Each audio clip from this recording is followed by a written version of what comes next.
இப்பொழுது 200 யூனிட் 300 யூனிட்டாக உயர்த்தப்படுவதால் ஒரு ஆண்டிற்கு 8,41 லட்சம் கூடுதல் செலவினம் ஏற்படுகின்றன. இத்துடன் இன்றைய செய்திகள் நிறைவுக்கு வருகின்றன. நன்றி, வணக்கம்.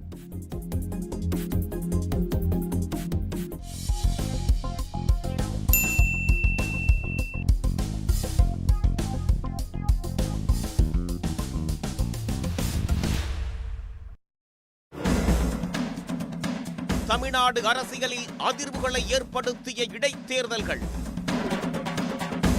காமராஜர் முதல் ஜெயலலிதா வரை இடைத்தேர்தலில் வென்ற முதலமைச்சர்கள்.